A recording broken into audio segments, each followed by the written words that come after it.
मैं एक बार फिर से आप लोगों का और जो वेबकास्टिंग पे लाइव देख रहे हैं, सबका स्वागत करता हूं और आगे की यात्रा हम शुरू करते हैं।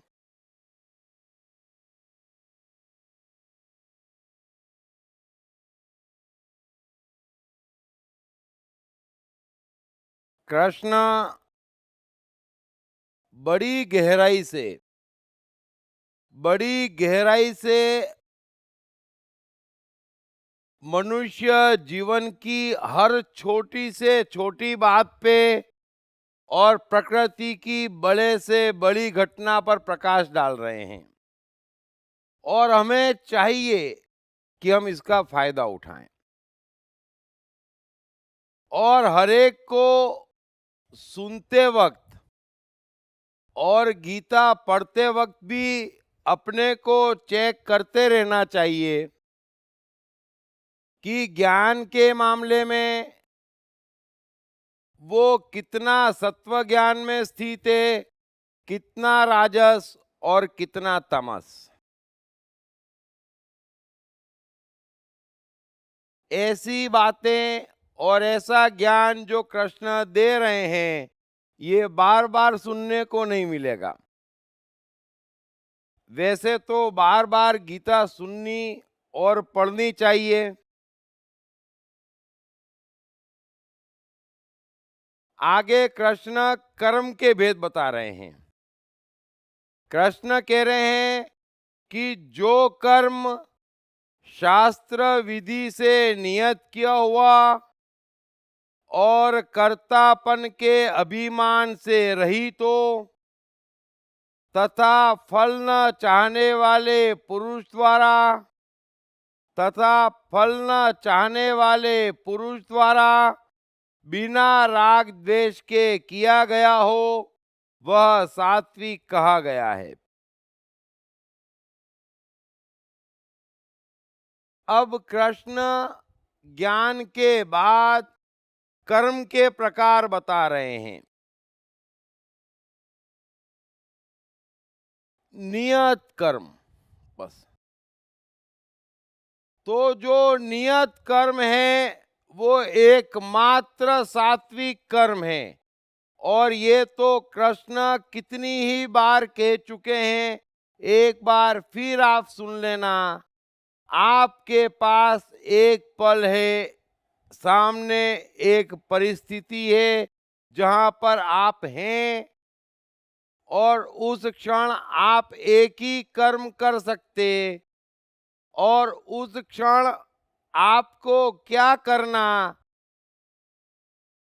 ये देश काल और पात्र से तय हो जाता, नियत हो जाता।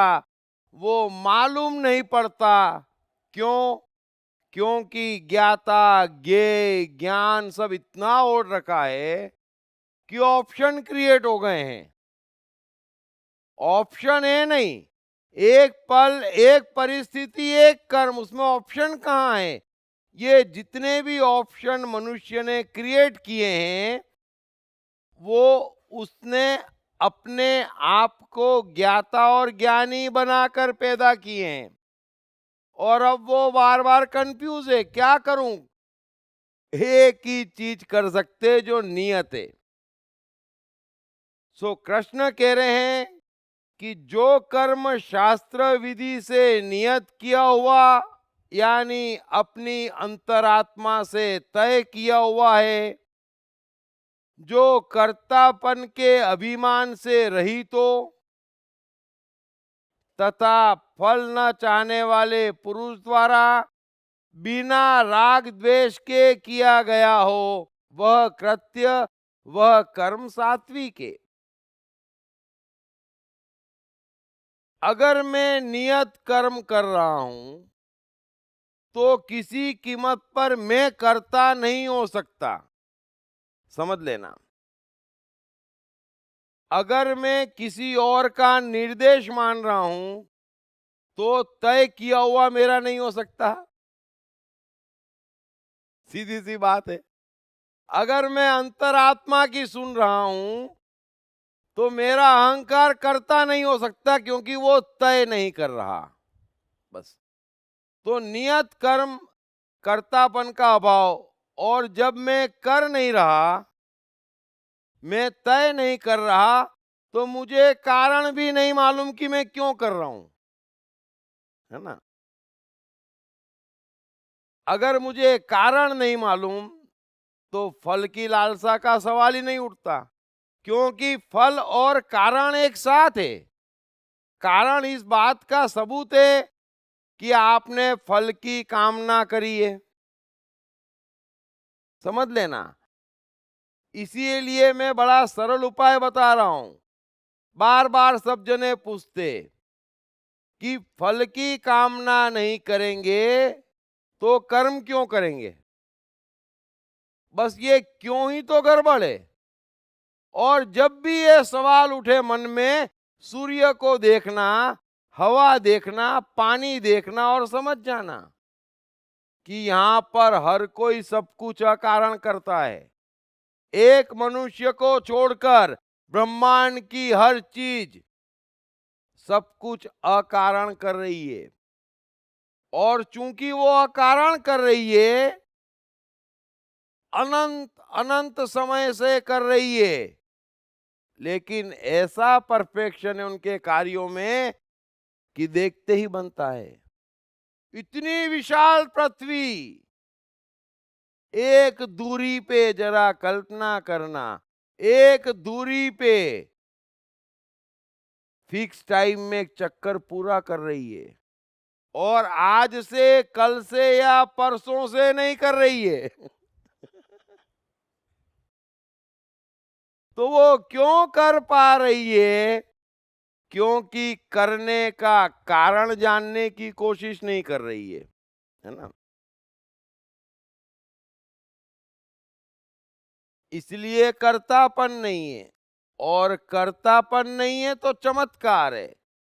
ये जितने भी सफल मनुष्यों के आप जीवन देख रहे हैं, वो और कुछ भी नहीं है, चमत्कार है परमात्मा का।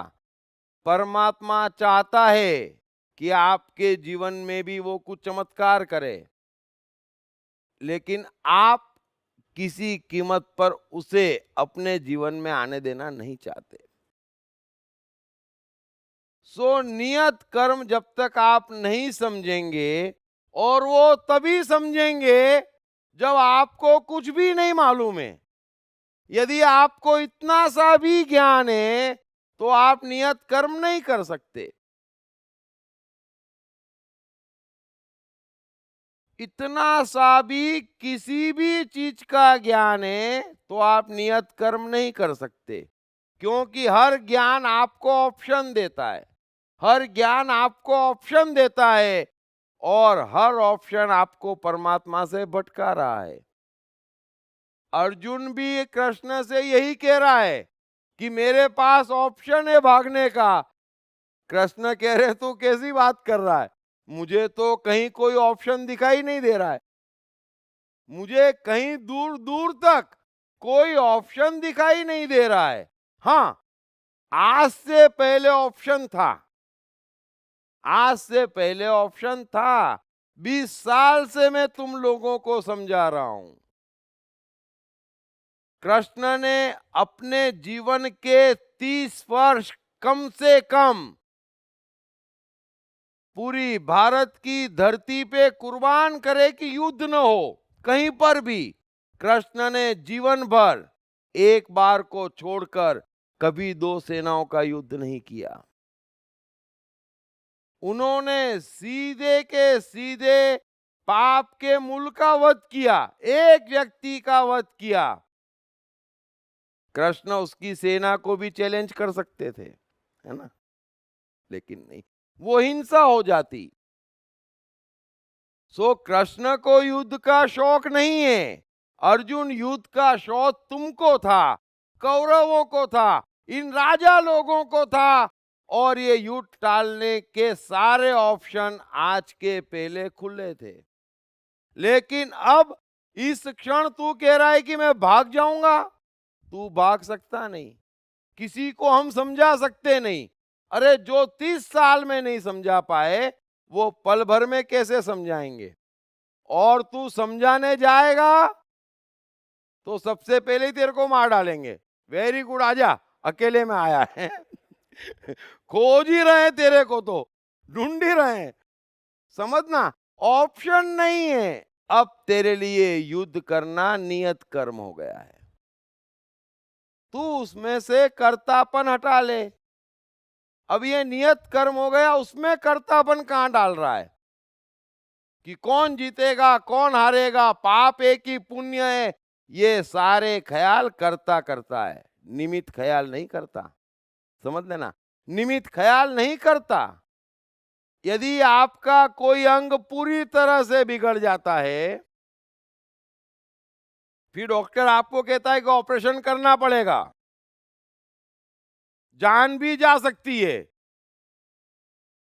उस समय आप सोचते जान तो यूं भी गई हुई है ना, कर ले मेरे भाई, है ना, कर ले मेरे भाई।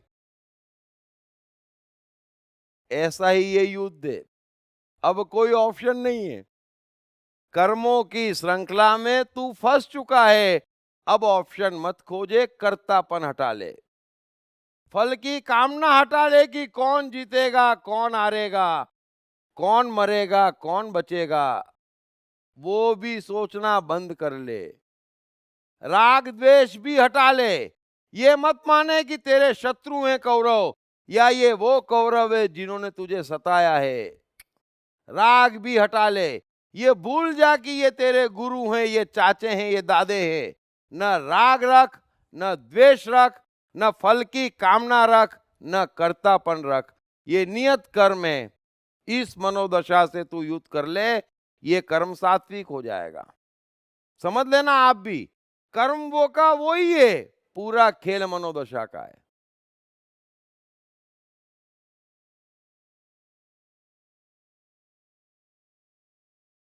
अगर आप गलती से भी किसी भी पल या जब भी नियत कर्म में स्थित होते, या गलती से जब जब आपने नियत कर्म किए होंगे, तो मुसीबत खड़ी हो जाती है ना।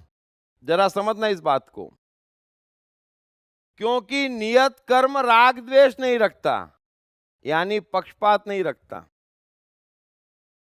अगर गलती मेरे बच्चे की है तो मेरे बच्चे की है, नियत कर्म हो गया कि उसको डांटना और 50 जनों के सामने भी कहना कि तू गलत है। बच्चा परेशान होगा, आसपास वाले बोलेंगे गड़बड़ किया, अपने बच्चे की गलती मान ली, उसको डांट दिया 10 के सामने, परेशानी खड़ी हो जाती। क्योंकि यहां पर सब अपने पराये, मेरे तेरे मान सम्मान की भाषा समझते हैं। और जो भी नियत कर्म करता है, चाहे बुद्ध हो चाहे कृष्ण हो, समझ लेना इस बात को, चाहे आइंस्टाइन हो चाहे चैपलिन हो, मैं ऊपर से लेके नीचे तक के उदाहरण देता हूं। जो भी नियत कर्म में स्थित होता है, प्रायः उसके आसपास वालों से बनना बंद हो जाती है। और अधिकांश समय जो मैंने देखा है, अगर आदमी की आत्मा थोड़ी बहुत जाग भी जाती, तो आसपास वाले उसे ढांक देते, और आसपास वालों के प्रेशर में अधिकांश समय मनुष्य नियत कर्म नहीं कर पाता। ये हमारे जीवन का अनुभव है, डे टू डे, जो मैंने आपको समझाया।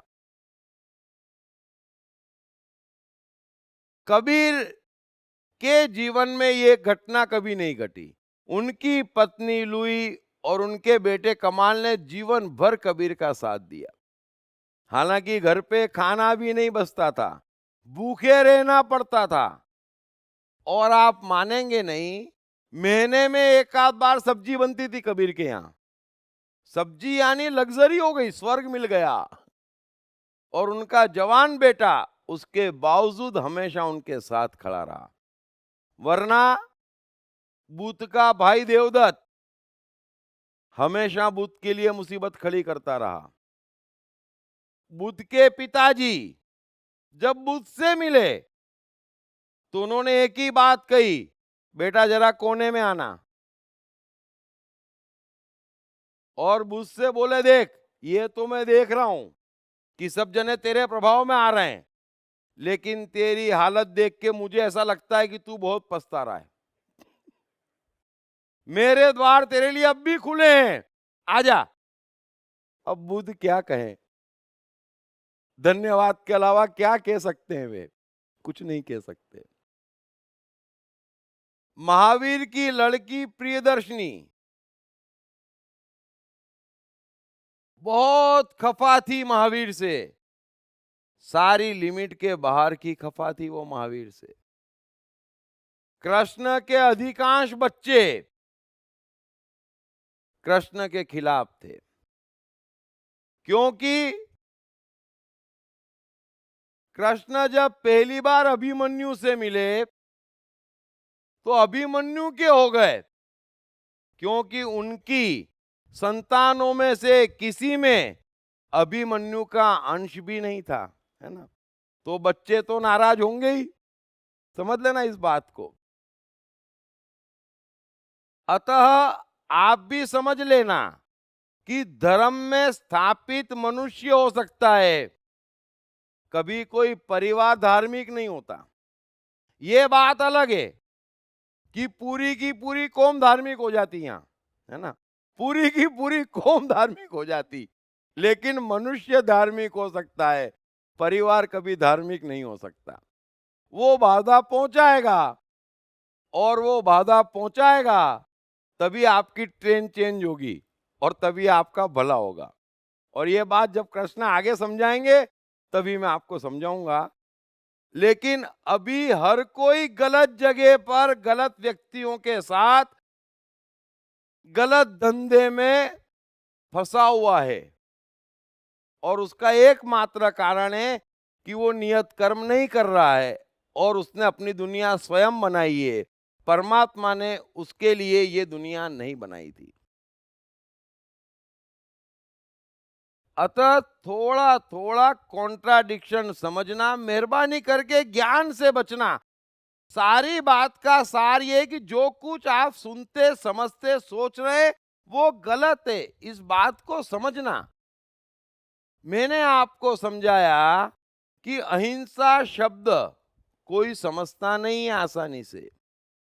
अहिंसा कायदे से यदि कहा जाए कि कोई धर्म समझता है थोड़ा बहुत, तो वो हिंदू धर्म समझता है। इसीलिए हिंसा के साथ अहिंसा को जोड़ा गया है। आपको कोई भी हिंदू देवी देवता बगैर शस्त्र के नहीं मिलेगा, है ना, क्योंकि अहिंसा की स्थापना लेक्चर देके नहीं की जा सकती।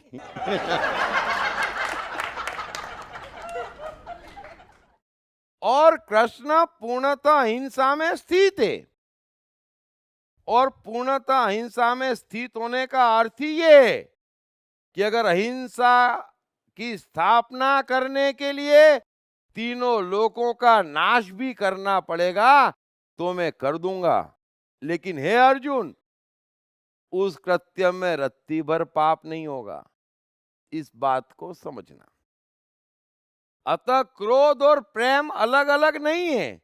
जरा कल्पना करना कि किसी लड़के को आपसे प्रेम हो गया लेकिन उसमें क्रोध ही नहीं है, वो क्या खाक प्रेम करेगा? शाम को आपसे मुलाकात हुई और कहेगा हाँ, मैं आज अपने पिताजी से बात करूंगा शादी के लिए, और मना करेंगे तो अड़ जाऊंगा, इतना कहने के लिए भी क्रोध चाहिए। और चलो, एक बार लड़की ने ताव पे चढ़ा दिया और कह भी दिया, और वहां पिताजी के पास गया, P P P P P, और जो पिताजी ने घूरा कि लड़की का नंबर डिलीट कर दिया।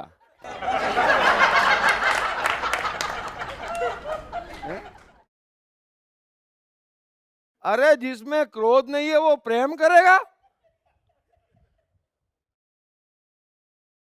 ये किसने सिखा दिया क्रोध अलग प्रेम अलग? मेहरबानी करके समझना।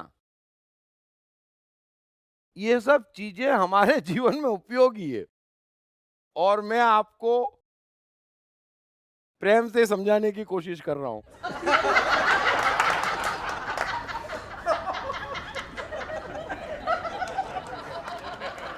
वो भीतर है काफी।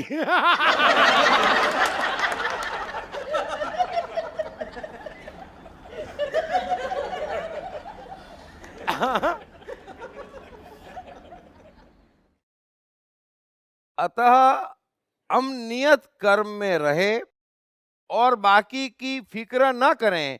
और कृष्ण जो नियत कर्म को डिफाइन कर रहे हैं कि राग द्वेष नहीं, फल की कामना नहीं, और कर्तापन नहीं। नियत कर्म में राग द्वेष कैसे हो सकता है, जरा मुझे बताइए। अगर मैं किसी कर्म को बुरा मानूंगा तो नियत कर्म नहीं कर पाऊंगा। अगर मैं किसी कर्म को अच्छा मानूंगा तो नियत कर्म नहीं कर पाऊंगा। नियत कर्म अच्छे बुरे से अलग है। नियत कर्म पाप पुण्य से अलग है। नियत कर्म मान अपमान से अलग है। अगर मैं अपमान से डरूंगा तो नियत कर्म नहीं कर पाऊंगा, है ना। नियत कर्म के लिए बड़ी हिम्मत चाहिए, है ना। फिर वो भेज देता सड़कों पे नाचो तो इनकार नहीं करता जो नियत कर्म में स्थित है।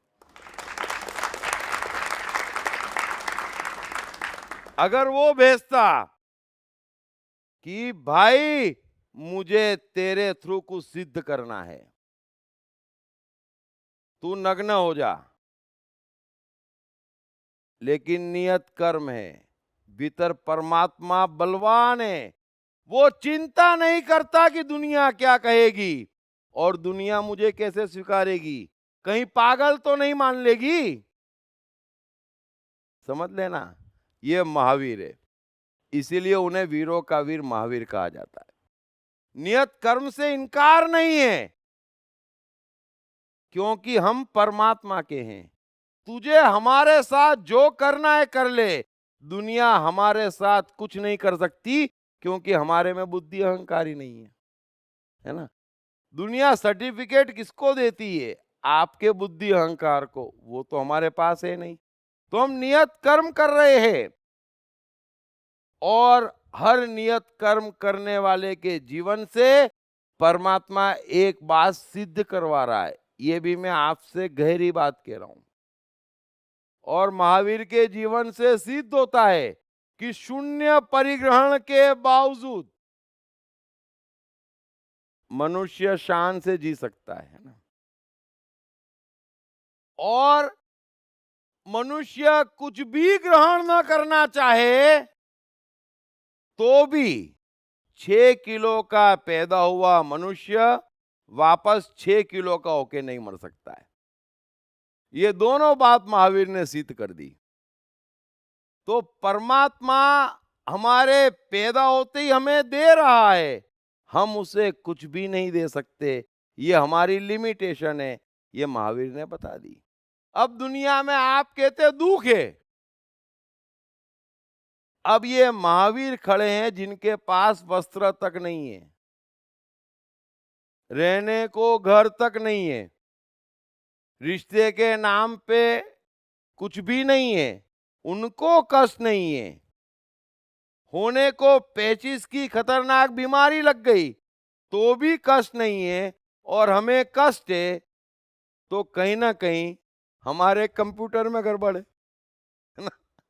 गड़बड़ तो हमारे ही कंप्यूटर में। अगर कबीर के घर में महीनों तक सब्जी नहीं बन रही है, और कबीर के दो ही गवाही दे रहे हैं कि आदमी कितना मस्त होगा, है ना। मीरा के भजन ही गवाही देते हैं कि कितनी मस्ती रही होगी। अब मस्ती तो भीतर है, हम तो बाहर से देखते तो लगता कि मीरा को बड़ा कष्ट होगा। ये हमको कष्ट क्यों दिख रहा है और मीरा की मस्ती क्यों नहीं दिख रही है? क्योंकि हमारे भीतर कष्ट है। समझ लेना, हमारे भीतर कष्ट है, हमें आनंदी लोग भी कष्ट में दिख रहे हैं।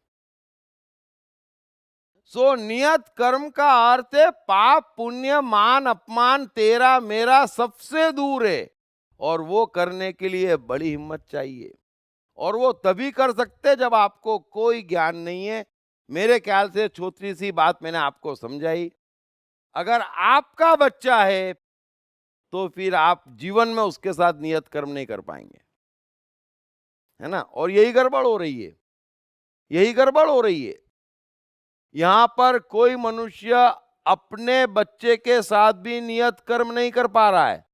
जो परमात्मा उसे भेज रहा है कि बच्चे को दे, वो तक वो बच्चे को नहीं दे पा रहा है। क्योंकि मेरा बच्चा इतना सा ज्ञान, मेरे खानदान का चिराग इतना सा ज्ञान, और सब गलत कर रहा है मनुष्य। नियत कर्म अपने बच्चे के साथ नहीं कर रहा है। इससे बड़ा दुर्भाग्य क्या होगा।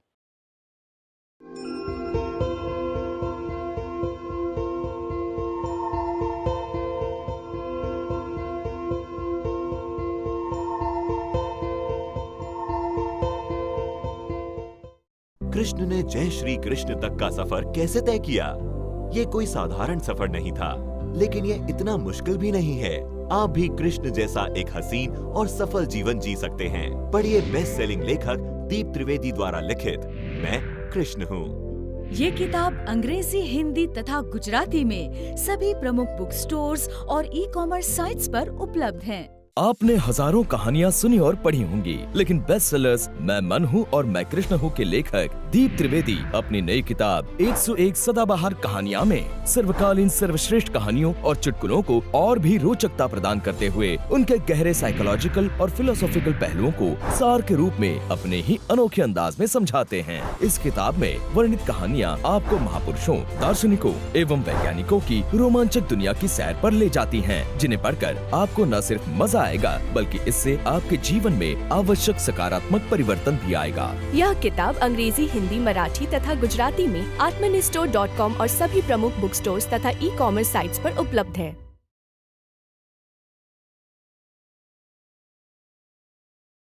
आगे कृष्ण कह रहे हैं कि परंतु जो कर्म बहुत परिश्रम से युक्त होता है तथा भोगों को चाहने वाले पुरुष द्वारा या अहंकार युक्त पुरुष द्वारा किया जाता है, वह कर्म राजस कहा गया है। यही मनुष्य की समस्या है। उसे चाहे कर्म धर्म के क्षेत्र में करने हो, चाहे धन कमाने के लिए करने हो, है ना, चाहे घर बसाने के लिए करने हो या परिवार में शांति की स्थापना करनी हो, हर कर्म में परिश्रम विशेष है ना। जरा गौर कर लेना अपने जीवन में। कृष्ण कह रहे हैं कि परिश्रम का सवाल नहीं है, परिश्रम इस बात का सबूत है कि आप गलत कर्म में लगे हैं। ये बात मेरी हमेशा के लिए ध्यान में रख लेना। अगर कर्म में कष्ट है तो वो इस बात का सबूत है कि आप कुछ गलत कर रहे हैं, बस। सो कृष्ण कह रहे हैं कि जिस भी कर्म में परिश्रम मैंने कष्ट है, समझ लेना वो कर्म राजस है। चाहे कुछ भी पाने के लिए कर रहा है, चाहे कुछ भी सुन के कर रहा है। और अर्जुन को भी युद्ध में कष्ट है। कृष्ण कह रहे हैं कि मैं भी युद्ध के मैदान में खड़ा हूं, मुझे कष्ट नहीं है और तुझे कष्ट है। युद्ध तो वो का वो ही है, लेकिन तुझे कष्ट है। और आप कल्पना करना, घर में संपूर्ण शांति की स्थापना करने का संकल्प लेना, आपको लगेगा पूरा जीवन इसमें बीत जाएगा। इतना परिश्रम है, ये कैसा जीवन बना लिया। अरे घर में शांति होनी चाहिए अब उसके लिए परिश्रम करना पड़े, और कितना परिश्रम रिक्वायर्ड हो गया कि पूरा जीवन बीत जाए। सो ये सब गड़बड़ क्यों हो गई है? क्योंकि हमें ये समझ में ही नहीं आ रहा है कि सूर्य परिश्रम नहीं कर रहा है, और परिश्रम करता तो 2-4 साल में ही थक गया होता। हम्म, समझ लेना। ये थक कौन रहा है? ये थके थके सब क्यों दिख रहे हैं? क्योंकि परिश्रम कर रहे हैं। अच्छा, इतना परिश्रम करके अगर लिखें कि जीवन में क्या किया, तो एक लाइन लिखने में टेंशन हो जाएगा। फिर हम लिखते एडिसन ने क्या किया, किताबों की किताबें लिख डालते हैं ना। और फिर परिश्रम क्या किया एडिसन ने, बोले कुछ भी नहीं किया। कर कैसे सकता है? अनपढ़ आदमी वैज्ञानिक बनने का परिश्रम कर कैसे सकता है? सो परिश्रम का अर्थ है कि वो कार्य हम कर रहे हैं, परमात्मा को नहीं करने दे रहे हैं। तीनों इंस्ट्रूमेंट हमारे भीतर है। अगर परमात्मा करता है तो परिश्रम नहीं है, कर्म नहीं है, और हमें कर्तापन का एहसास होने का सवाल नहीं है। अगर वही कार्य प्रकृति करती है तो भी परिश्रम इतना नहीं है, सिर्फ थोड़े मोटे धक्के झेलने पड़ते, उतना ही परिश्रम है। लेकिन वो कार्य हमारे बुद्धि अहंकार कर रहे हैं, इसलिए हमको लग रहा है कि बड़ा परिश्रम है। और परिश्रम तो रहेगा, क्योंकि हवा इधर की बह रही है और आप उधर जाने का प्रयास कर रहे हैं। हवा के साथ बहने में, नदी की धारा के साथ बहने में किसी को परिश्रम नहीं करना है। परिश्रम इस बात का सबूत है कि आपकी नदी उस धारा में बह रही है और आप नाव इस धारा में चला रहे हैं, इसलिए परिश्रम हो रहा है।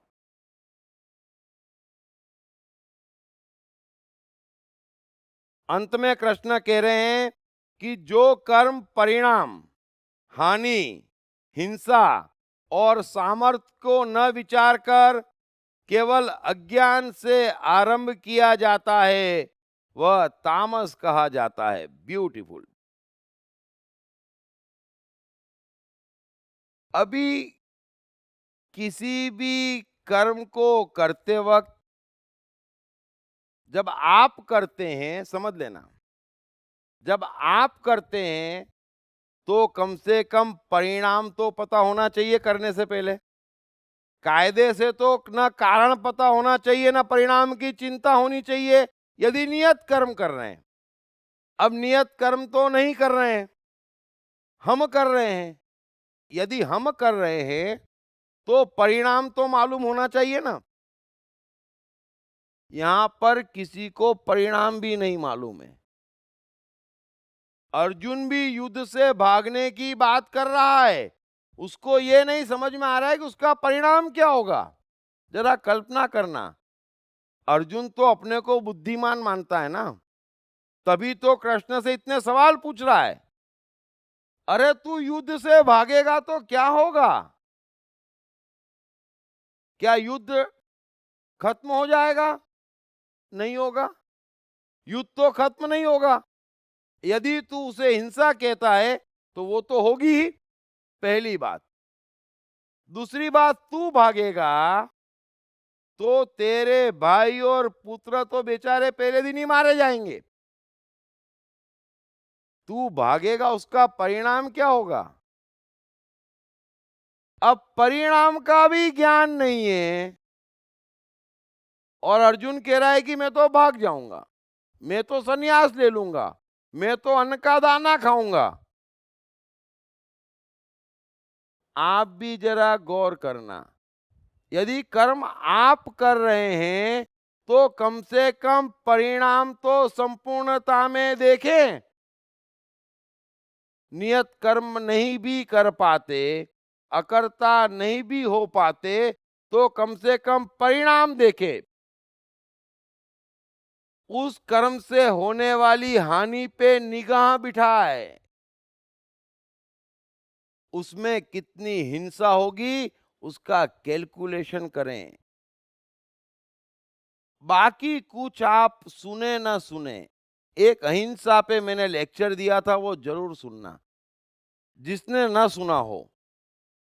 हिंसा और अहिंसा का भेद जब तक मालूम नहीं पड़ता ना, तब तक मनुष्य भ्रमित और गलत कर्म करता रहता है। और कृष्ण का पूरा जीवन अहिंसा पे टिका है। इतनी भी हिंसा कृष्ण के जीवन में नहीं है। एकमात्र व्यक्ति हैं जिन्होंने इतनी भी हिंसा जीवन में नहीं की। पूर्ण अहिंसा में जीना इतना आसान नहीं है। अतः अहिंसा और सामर्थ्य को न विचार के ये भी हम कोशिश करते हैं, और उसी को हम एम्बिशंस कहते हैं ना। अरे सामर्थ्य तो देख ले मेरे भाई, सामर्थ्य तो देख ले। तो कृष्ण कह रहे हैं कि जो कर्ता कर्म इस तरीके से करता है कि इनमें से किसी भी चीज की चिंता नहीं करता, कैलकुलेशन नहीं करता, वो तामसी है। और निश्चित ही एक के बाद एक तामसी गुण वो अर्जुन के लिए ही कह रहे हैं, क्योंकि परिणाम की चिंता वो ही नहीं कर रहा है। आगे कृष्ण कह रहे हैं कर्ता। अब कर्ता के 3 प्रकार बता रहे हैं, और इसमें हमको देखना चाहिए कि हम में कितना सत्व, कितना रजस और कितना तमस है। जो कर्ता संग रहित, अहंकार के वचन न बोलने वाला, धैर्य और उत्साह से युक्त तथा कार्य के सिद्ध होने और न होने में हर्ष शोकादि विकारों से रहित है, वह सात्विक कहा जाता है। जो कर्ता संग रहित है, जब तक संग है तब तक सबका सब चक्कर है। और यहां पर हर व्यक्ति के साथ पूरा का पूरा झमेला है। आपको जो भी संप्रदायों का, धर्म का ज्ञान है वो भी संग है, जो आपकी मान्यता और विचार है वो भी संग है, और चीजें, सामान, रिश्ते वो तो है ही है। लेकिन जो कर्ता संग रहित है कि मेरे पास कुछ भी नहीं, मेरा कुछ भी नहीं सिवाय नियत कर्म के, बस सिवाय नियत कर्म के मेरे पास कुछ भी नहीं, मेरा कुछ भी नहीं। और जो अहंकार के वचन न बोलने वाला, वो तो स्वाभाविक है। जब मैं करता ही नहीं तो अहंकार के वचन बोलने का सवाल नहीं। जब मैं संग रहित नहीं तो करता ही नहीं, समझ लेना। कृष्ण कह रहे हैं कि ऐसा कर्ता जो संग रहित है, यानी जो करता ही नहीं है, जिसका कर्ता परमात्मा है, जो अहंकार के वचन न बोलने वाला, धैर्य और उत्साह से युक्त, कभी ना थकने वाला। यह 18वां अध्याय आ गया, कृष्ण कहां थक रहे हैं, कहां धैर्य खो रहे हैं, कहां उत्साह खो रहे हैं। वॉल्ट डिज्नी ने कब धैर्य खोया, एडिसन ने कब उत्साह खोया, बुद्ध ने कब उत्साह खोया, कबीर ने कब उत्साह खोया, और मीरा ने कब धैर्य खोया है? मीरा ने कब धैर्य खोया? कितने ही पत्थर पड़े, कितनी ही गालियां सुनने को मिली, मीरा ने अपना धैर्य नहीं खोया। आगे कृष्ण कह रहे हैं कि कार्य के सिद्ध होने और न होने में हर्ष शोकादि चीजों से दूर मेरा कर्म पे अधिकार है, ये जिद नहीं कर सकता कि ऐसा ही हो, है ना। बुद्ध का उनके कर्म पे अधिकार था। बुद्ध ने पाखंडों को नेस्ता नाबूद करने के लिए पूरा जीवन दे दिया। बुद्ध चले गए, पाखंड आज भी उतना ही है और वहीं का वहीं है। तो बुद्ध की कोई जिद नहीं है। मैंने अपना कर्म कर लिया, उसका संतोष मैंने ले लिया, उस समय का परमात्मा फील मैंने पा लिया, उसके अलावा मुझे क्या चाहिए? उसके बाद में मेरा अधिकार क्या है? तो कार्य पूर्ण हो या न हो, परिणाम पॉजिटिव आए चाहे नेगेटिव आए, हमें हर्ष और शौक नहीं होना चाहिए। थोड़ा समझें इस बात को। हर्ष और शौक इस बात का सबूत है कि आपने किसी फल की कामना हेतु कर्म किया। अब फल की कामना हेतु कर्म जब तक करेंगे तब तक उसके सुख दुख परिणाम आप भोगते रहेंगे। लेकिन मैंने कार्य फल के लिए नहीं किया, मैंने कार्य इसलिए किया कि कार्य में बड़ा मजा था। बुद्ध ने बोलने का पूरा मजा ले लिया। समझ लेना इस बात को। कबीर ने दोहे कहने का पूरा मजा ले लिया, मीरा ने नाचने का पूरा मजा ले लिया। अब हम कुछ भी चिल्लाएं, कुछ भी समझे या ना समझे, उनका क्या जा रहा है, उनका कुछ नहीं जा रहा है। और हमारी हालत तो ऐसी है, किसी को एक बार समझाते और वो नहीं समझता तो हमें लगता कि इससे बड़ा पापी कोई नहीं है। जरा गौर करना अपने पे। अरे वो नहीं समझता तो नहीं समझता, तुम्हारा क्या जाता। और तुम्हारे में समझ होती तुम उसको समझाने क्यों जाते।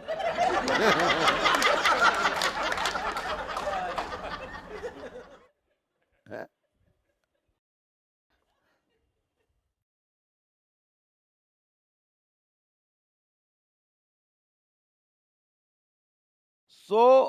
कृष्ण की शब्दावली बहुत ही खूबसूरत है कि जो कर्ता संग रहित है, जिसने किसी भी चीज का परिग्रहण नहीं किया है।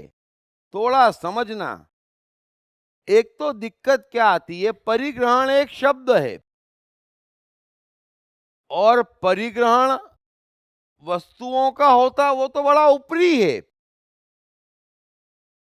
परिग्रहण वस्तुओं का खतरनाक भी नहीं है, परिग्रहण विचारों का, परिग्रहण मान्यताओं का, परिग्रहण सिद्धांतों का, परिग्रहण ज्ञान का, ये मूल है। ये मूल है, इस बात को समझना। दिक्कत क्या आती है, कोई इस बात को समझ नहीं रहा है। मेरे कई दोस्त जैन हैं, परिग्रहण नहीं। मैंने बोला अच्छा, तो जैनिज्म का परिग्रहण है? हाँ है। तो बचा क्या फिर? अरे परिग्रहण मन का खतरनाक है। जो मन में परिग्रहण आप कर रहे हैं, शरीर कर्म बाद में कर रहा है।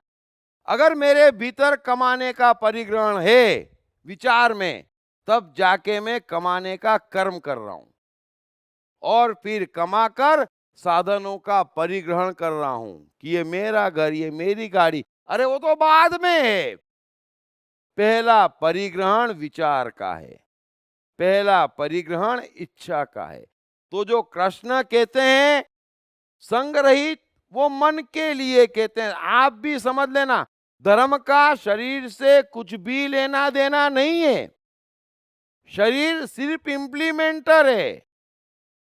शरीर सिर्फ मन की धारणाओं को, मन की मान्यताओं को, बुद्धि के विचार को प्रयोग में लाता, दृश्य में लाता है। सारा खेल मन का है। पूरा संसार आपका जीता हो, फिर भी आपके मन में वो सत्ता है कि दुनिया को दिखता है कि ये संसार आपका है। आपका मन जानता है इसमें मेरा कुछ भी नहीं है, वो अपरिग्रहण है। कृष्ण के पास द्वारका है, लेकिन कृष्ण के भीतर द्वारका नहीं है, यह अपरिग्रहण है। तो किसी भी चीज का संग है, वस्तुएं बात की बात है, इस बात को समझ लेना। विचार मुख्य है, मान्यता मुख्य है, वहीं से आप शुरू होते, जिसे कृष्ण कह रहे हैं ज्ञाता, ज्ञेय और ज्ञान, ये मूल है, बाकी सब बाद में आता है। जो कर्ता संग रहित पूरी तरह से शून्य है, किसी विचार का, किसी मान्यता का, किसी सिद्धांत का, किसी भी राग का, किसी भी द्वेष का संग नहीं है, जो शून्य है। बस अहंकार के वचन न बोलने वाला जब मैं करता ही नहीं हूं तो अहंकार किस बात का। मैंने कितनी बार कहा है, दुनिया का कोई भी सफल व्यक्ति जो महानतम सफल है, उन्हें अहंकार नहीं है। धैर्य और उत्साह से युक्त तथा कार्य के सिद्ध होने और न होने में हर्ष शोकादि विकारों से रहित वह सात्विक कहा जाता है। हमेशा के लिए समझ लेना, कर्म में मजा होना चाहिए, कर्म नियत होना चाहिए, फल हमारे हाथ में नहीं है। फल की चिंता रहेगी तब तक सुख दुख झेलना पड़ेंगे, वरना ठीक। हमने खेला और जीत की कामना नहीं होगी, दिल लगा के खेलो, जान लगा के खेलो, बस इससे ज्यादा आप कुछ कर भी नहीं सकते, है ना। अगर जीत की कामना करेंगे, एक और एडिशन, तो खेलने का मजा भी किरकिरा हो जाएगा, हार पचा नहीं पाएंगे, है ना। समझ लेना इस बात को। खेलने का मजा है। कृष्ण अर्जुन से यही कह रहे हैं, ये युद्ध है, दिल खोल के खेल जा, उससे ज्यादा तो कुछ कर भी नहीं सकता, है ना। अब हार जीत जो होए, तू मरे वे मरे जो होए, क्या फर्क पड़ता है। तू मजा ले तीर चलाने का, बस तू मजा ले तीर चलाने का। मैं आपसे भी कह रहा हूं, आप मजा लो कर्म करने का, और कर्म दिल खोल के करो, उससे ज्यादा आप कर भी क्या सकते हैं, कुछ भी नहीं। लेकिन कामना करेंगे तो कर्म का मजा तो गया ही गया, और फल भुगतना अलग रहा, है ना। इसीलिए सच धज के तैयार होना है तो हो जाओ, लेकिन फल की कामना करोगे, है ना, कि 10 जने तारीफ करे, तो फंस जाओगे। बस यही हो रहा है। आगे कृष्ण कह रहे हैं कि जो कर्ता आसक्ति से युक्त, कर्मों के फलों को चाहने वाला और लोभी है, तथा दूसरों को कष्ट देने के स्वभाव वाला, अशुद्धाचारी और हर्ष शौक से लिप्त है, वह राजस कहा गया है। ये समझना तो बड़ा आसान है। फल की कामना है तो हर्ष है, शौक है, दूसरों को कष्ट देना है, क्योंकि मुझे कुछ चाहिए। समझ लेना, यदि मुझे कुछ चाहिए तो मैं किसी न किसी के साथ अन्याय करूंगा। ये कभी मत सोचना कि आपके ध्यान में फल है और आप किसी के साथ अन्याय नहीं करेंगे। जब तक फल है तब तक हिंसा करेंगे। परमात्मा की इस खूबसूरत दुनिया में आप खलल पैदा करेंगे, क्योंकि हर अन्याय एक खलल है, और हर कोई यहां उसकी दुनिया में खलल पैदा कर रहा है। और फिर कृष्ण कहते हैं, मुझे जैसे भजोगे मैं वैसे भजूंगा, है ना। बस अंत में कृष्ण कह रहे हैं कि जो कर्ता अयुक्त, शिक्षा से रहित, घमंडी, धूर्त और दूसरों की जीविका का नाश करने वाला तथा शौक करने वाला, आलसी और दीर्घसूत्री है, वह तामस कहा जाता है। थोड़ा सा इस बात को भी समझना, हमारा जो जीवन है वो ही परमात्मा है, और कोई परमात्मा नहीं है। और कृष्ण जो तामसी प्रवृत्ति का गुण बता रहे हैं, ये बड़ा ही खतरनाक है। और गौर से देखेंगे और समझेंगे तो आपको समझ में आएगा कि कौन कितना तामसी है। कृष्ण कह रहे हैं कि दूसरे के जीवन का सहारा छीनने वाला, वो तामसी है। जीवन धर्म है, इस बात को समझ लेना। कभी ये मत कहना कि मैं संकट में हूं और क्यों हूं। आप कर्म कैसे कैसे कर रहे हैं। अरे जीवन धर्म है, जीने का सहारा छीनते दूसरों के, और फिर कहते मैं संकट में क्यों हूं।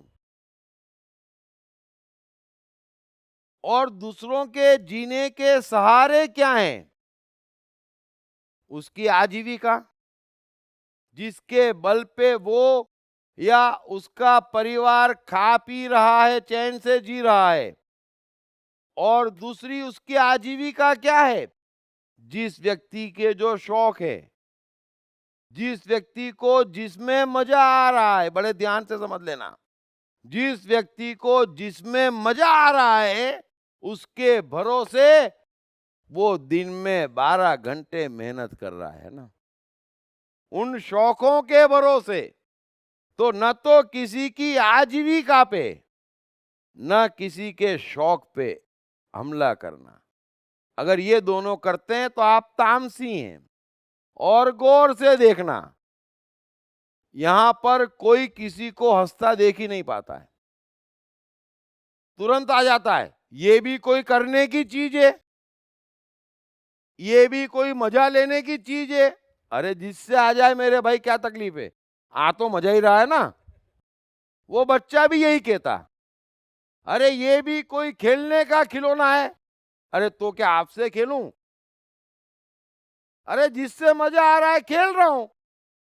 हम डिस्टर्ब करते, और ये समाज और धर्म संप्रदाय तो ऐसा डिस्टर्ब करते कि पूछो ही मत। मनुष्य को हंसने ही नहीं दे रहे। ये करा पाप, वो करा गलत। अरे वो कर तो रहा है, आप तो वहां बैठे बैठे कुछ नहीं कर रहे। आप कर क्या रहे हैं? आप कुछ कर नहीं रहे, हमारे भरोसे जी रहे। और हम जो 12 घंटे मेहनत कर रहे हैं उसके बदले में हर मनुष्य के इंडिविजुअल छोटे मोटे शौक है बेचारे के, वो उसके भरोसे मेहनत कर रहा है। उसके जीवन में कितने कष्ट है वो जानता है, कैसे आसपास वालों से डील कर रहा है वो जानता है, वो कितना बुरा फंसा है वो जानता है। अगर 10 मिनट हंसेगा नहीं, 1 घंटा जिएगा नहीं तो करेगा कैसे? अतः ये समझ लेना, किसी भी मनुष्य के शौक पे कभी भी वार मत करना। कम से कम आप ये महापाप मत करना। जिसको जिसमें मजा आ रहा है उसी के भरोसे वो जीवन में काम करने वाला है। न तो किसी की आजीविका पे, न किसी के शौक पे, न किसी की मौज पे, न किसी की मस्ती पे। वही उसकी बेचारे की छोटी मोटी लाइफ लाइन है। और पूरी गीता में कृष्ण ने एक बार शौक पे हमला किया, ऊपर से शौक बढ़ाने की कोशिश की। कृष्ण का जीवन देखें, कृष्ण का जीवन देखें, शौकों से भरपूर है। 56 भोग भी है, बांसुरी भी है, श्रृंगार भी है ना, मुकुट भी है, माला भी है, नृत्य भी है, रास भी है, नहाना भी है, पान भी है। क्या नहीं है जीवन में? रथ चलाना भी है, क्या नहीं है? अगर यही सब नहीं होगा और कृष्ण को बोलेंगे महाभारत से निकलो फिर यादवा स्थली करो, अरे कोई मजाक है? कोई मजाक है? अरे दिन भर आप काम करेंगे और 2-3 घंटे एंटरटेन नहीं करेंगे अपने आप को तो दूसरे दिन काम ही नहीं कर पाएंगे। अब वो एंटरटेनमेंट कर रहा है अपना, काम करके उसमें डिस्टर्ब करने पहुंच जाते। ये क्या कर रहा है? और इससे खराब और कुछ भी नहीं है। कोई पाप पुण्य नहीं है। मुझे किसी चीज में मजा आ रहा और वो पाप हो गया, इससे महान तो मुक्तापूर्ण कोई बात ही नहीं हो सकती। सब कुछ परमात्मा का है, सब कुछ परमात्मा है अगर उस चीज का मैं मजा ले पाता हूं। और सब कुछ शैतान का है और सब कुछ शैतान है अगर वो चीज मुझे कष्ट दे रही है। बस अब आपको भूखे रहने से कष्ट हो रहा है तो वो शैतान हो गया। अब किसी को खाने में मजा आ रहा है तो क्या दिक्कत है? मैंने पहले ही कहा कि मेरी किसी कीमत पे किसी भी हिंदू पंडित से बनने का सवाल नहीं है ना? ये तो सभी जानते हैं। बेचारे दुखी होंगे तो मेरे से ही होंगे और भगवान से कहेंगे इसको क्यों भेजा, अच्छे खासे हम जी रहे थे, है ना? लेकिन अगर मुझे खिलाना हो तो मैं हिंदू पंडितों को इकट्ठा करूंगा, क्योंकि ऐसा खाते हैं हमको ऐसा लगता है कि ये पैदा हुआ था तब खाया था और फिर आज खा रहा है।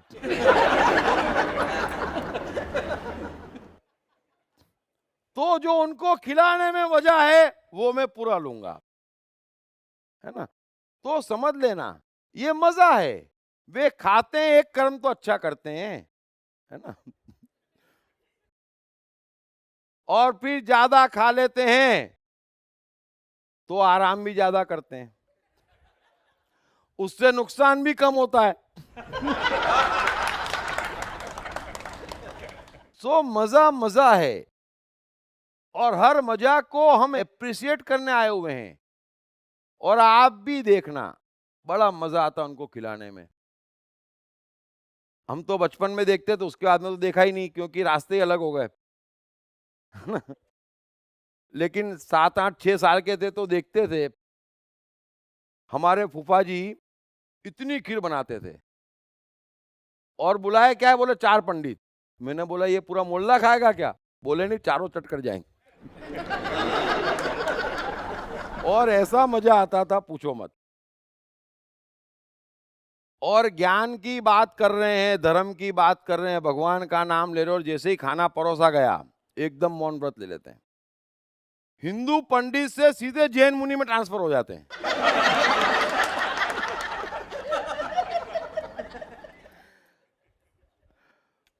सो जिसका जो मजा है वो उसको दो, जो मजा लेता है उसको देखो, और उसका मजा हमारा है, क्योंकि आनंद परमात्मा है और कष्ट शैतान है।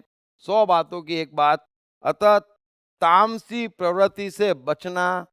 किसी के कोई भी शौक हो, कोई भी मजा हो, कोई भी आनंद में बैठा हो, कोई भी मस्ती में बैठा हो, फिर किसी भी वजह से बैठा हो, है ना, किसी भी वजह से बैठा हो, मेहरबानी करके उसको परेशान मत करना, उसको परेशान मत करना। वो जो जी लेगा ना, वो तो कुछ ना कुछ परमात्मा के पास पहुंच जाएगा। बाकी ये आपका जो ज्ञान है ना, वो कहीं नहीं पहुंचेगा। तो जीवन महत्वपूर्ण है, जीना महत्वपूर्ण है, जीने के लिए आजीविका और शौक महत्वपूर्ण है। जो इस पे हमला करता है, कृष्ण कह रहे हो, तामसी है। कैसे अनपढ़ एडिसन 1000 से ऊपर पेटेंट्स रजिस्टर करवाने वाले वैज्ञानिक हो गए? कैसे पेट्रोल पंप पर पेट्रोल भर रहे धीरू भाई इतने बड़े व्यवसायी हो गए? कम पढ़े लिखे व स्कूली शैतान कैसे स्टीव जॉब्स हो गए? सफलता के पैमाने अनेक, कारण सिर्फ एक, मन की शक्तियाँ।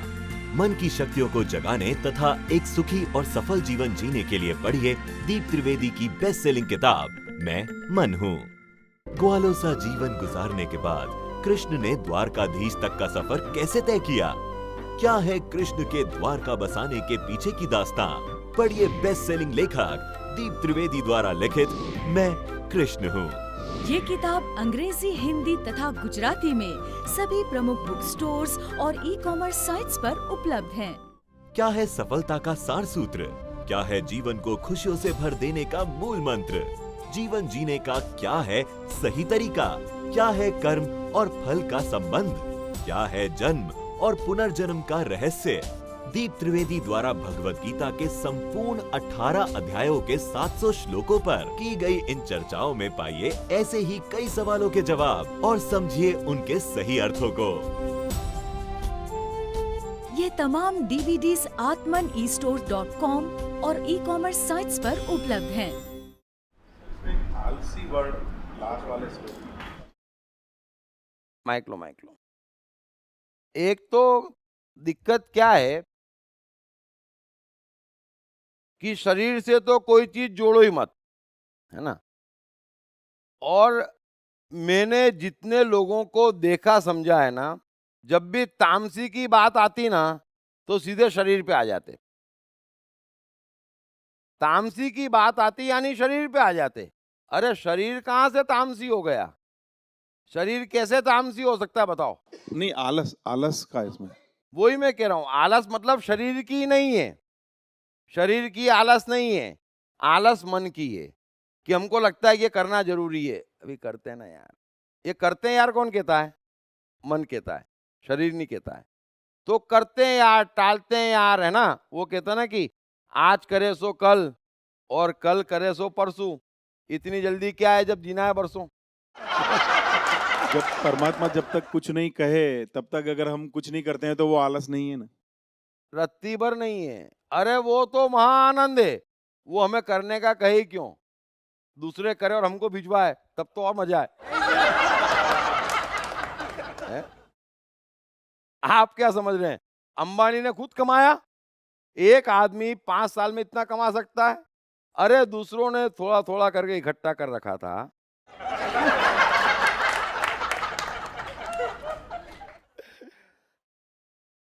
परमात्मा की दुनिया बहुत अलग है। हम समझते हैं कि राइट ब्रदर्स ने हवाई जहाज बनाया, मैं समझा चुका हूं, 1500 साल से मेहनत चल रही थी हवाई जहाज बनाने की, है ना। फिर भगवान को लगा ये बंदा ठीक है ना, उसके हाथ में दे देता। इसीलिए तो कहते ऊपर वाला जब भी देता छप्पर फाड़ के देता, है ना। और जिसको भी देता हमको लगता है यार ये तो कुछ भी करे, ऐसा लग नहीं रहा था। आप रेस में जाते हैं तो क्या कहते हैं कि जो घोड़ा स्लो चले उस पे दाव लगाना। यहां पर सब घोड़े बड़ी तेज दौड़ रहे हैं और इतना तेज दौड़ रहे हैं कि उनको मालूम ही नहीं पड़ता कि परमात्मा पीछे रह गया इसलिए आलस शरीर की नहीं है, सिर्फ कर्म के लिए कह रहे हैं कि भाई कर्म में आलस वो गलत है। जो नियत कर्म आ गया या जो करना ही है उसमें आलस करेंगे तो काम कैसे चलेगा, उतनी सी बात है। बाकी आराम तो महागुण है। और आप ये बताएं, अभी बुद्ध का हम कहते है ना कि 32 वर्ष बुद्ध बोले, पूरा भारत घूमे, अब पैदल घूमते थे, है ना। कभी कभी गाड़े में बैठ जाते थे। तो अभी सोचें आप कि उन्हें मुंबई से पूना जाना है तो 15 दिन में पहुंचते थे, तो 15 दिन आराम ही कर रहे थे ना। तो आराम का यानी कि बगैर कार्य के रहने का जीवन में हाईएस्ट महत्व है, लेकिन वो तभी समझ में आएगा जब परमात्मा साथ में होगा। इसलिए उसका काम चुटकियों में होता है। जीवन का गणित समझें, और ये कोई समझ नहीं रहा है, मैं आपको समय में समझाऊंगा, लेकिन अभी शॉर्ट में समझें। बुद्ध कृष्ण क्राइस्ट के जमाने में क्या होता था, क्या होता था, एक जगह से दूसरी जगह जाने में जीवन गुजर जाता था। और कृष्ण तो कितना दौड़े, तो कर्म कितने समय किया, कर्म करने का समय कायदे से अगर नियत कर्म कर रहा है और परमात्मा जीवन में है तो टोटल जीवन का 100वां हिस्सा भी नहीं होता है। हम फंसे हैं इसलिए हमें दिन में 10 घंटे कार्य करना पड़ रहा है ना, क्योंकि मैजिक नहीं हो रहा है, मैजिक नहीं हो रहा है। और वो मैजिशियन है, और वो मैजिक कब चलता है, जब आदमी बहुत प्रसन्न होता है। इसीलिए शौक और प्रतिभा दोनों पैरेलल है। सर ये कृष्ण महावीर बुद्ध ये सब जब जन्म लेकर आए पैदा हुए तब मतलब तीर्थंकर या परमात्मा बन के आए थे, कैसे आएंगे बन के, यहाँ के बने? एक मिनट एक मिनट, मतलब उनको पता था कि ये तीर्थंकर बन के आए हैं या या परमात्मा आपको बन के किसने बोला कि वो तीर्थंकर बन के आए थे? नहीं, ऐसे पूछ रहा हूँ मैं। आपको बता रहा हूँ ना, ये शास्त्र कहते हैं, है ना। फिर दूसरी बात क्या कहते हैं कि एक बार मोक्ष पा लिया फिर जन्म नहीं होता है, ये बात भी वो लोग कहते हैं। उनको बिठाओ, बोलना दोनों बात समझाओ।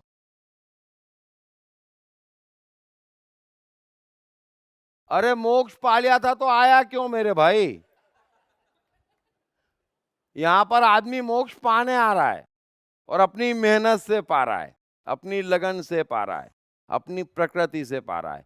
हम क्रेडिट नहीं देते, इसलिए कहते हैं कि वो तो पहले से थे। अच्छा, फिर एडिसन भी पहले से एडिसन था, फिर दाऊद पहले से दाऊद था। मतलब तीर्थंकर या परमात्मा तो मोक्ष होने के बाद ही होते हैं, सही है आपकी बात।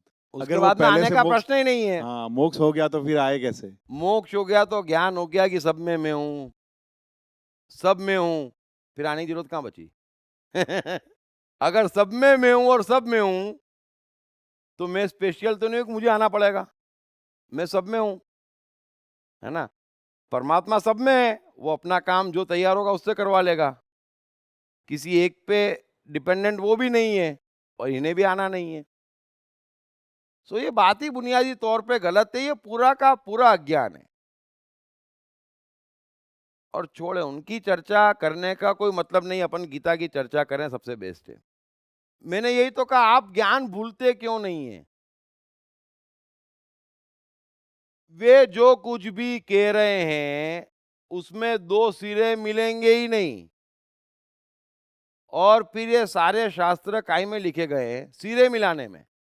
और जितने सिरे मिलाने की कोशिश कर रहे हैं, सिरे उतने छूट रहे हैं, क्योंकि असत्य के सिरे मिल ही नहीं सकते। अभी गीता सीधा सीधा सत्य है, सिरे मिलाने की जरूरत नहीं है। और 24 तीर्थंकर और 24 भगवान, तो बाकी सब क्या यहाँ घास खाने आए हैं? कृष्ण कह रहे हर एक में मैं हूं और हर एक में संभावना है। ये तो ताला लगा रहे हैं 24। अरे ये भी अच्छा गणित है और कमाल का गणित है। और 24 ये तो आप क्यों आए?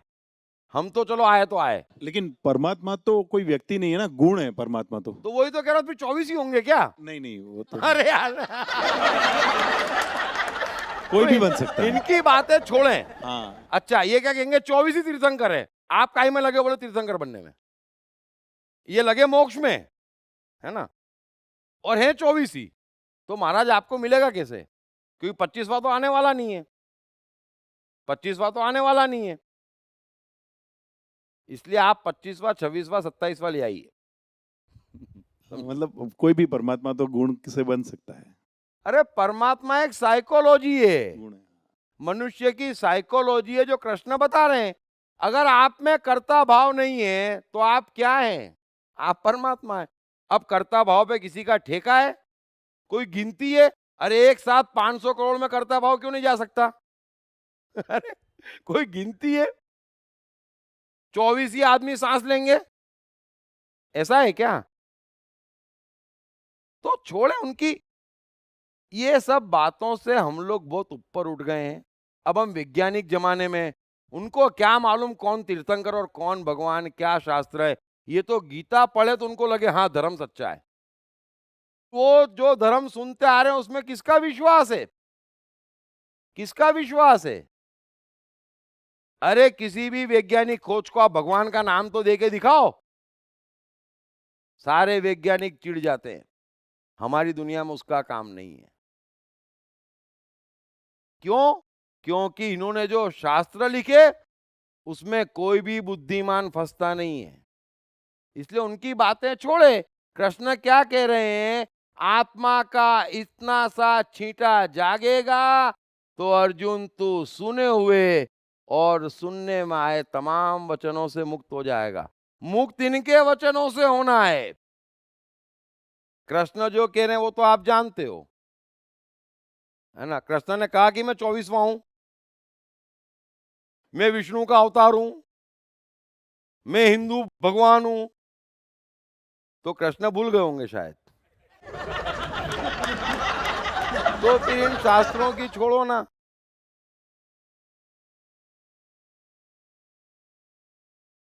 Yeah, I have a question.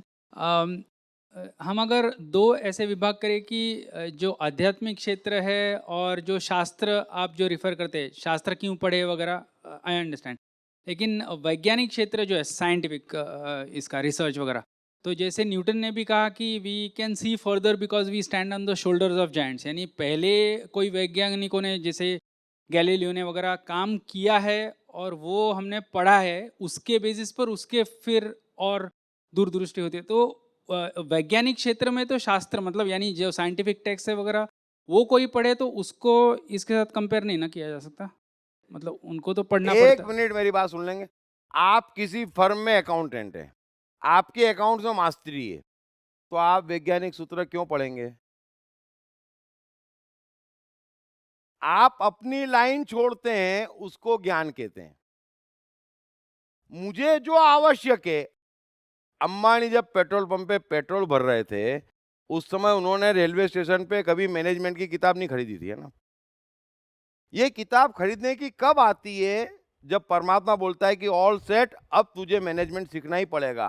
बस वो टाइम होता है सीखने का, समझने का, जानने का। हम उससे पहले सीखते हैं और फिर जीवन में हमको परमात्मा कोई मौका ही नहीं देता है। समझ में आ गई? Yes, thanks. और एक आप उदाहरण जो देते हैं बार बार, मतलब सूरज का वगैरह वगैरह, धरती का, तो ये तो इनएनिमेट ऑब्जेक्ट्स है। मतलब कभी कभी वो दुविधा होती है कि आप रिफर करते हैं कि ह्यूमन बीइंग्स को, हमको, मनुष्य को जो जीता जागता है, तो उसको आप कंपैरिजन करते हैं समथिंग दैट इज इनएनिमेट। तो न तो वो मृत है, न हम जीवित हैं, है ना? अब मैं आपको समझाता हूं। जो नियम छोटे से कण पे लागू है ना, वो पूरा का पूरा मनुष्य जीवन पे लागू है। एक चीज समझ लेना। अभी एक बात बताएं, ह्यूमन से आपका अर्थ क्या है?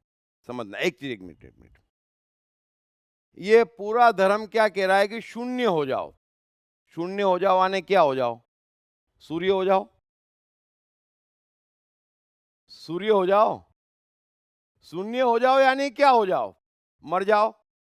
शून्य हो जाओ, विकार रहित हो जाओ, ऐसे कह सकते हैं। टोटल शून्य हो गया मैं। सूर्य भी शून्य है। अब सूर्य रोशनी दे रहा है, सूर्य नहीं दे रहा है, परमात्मा दे रहा है।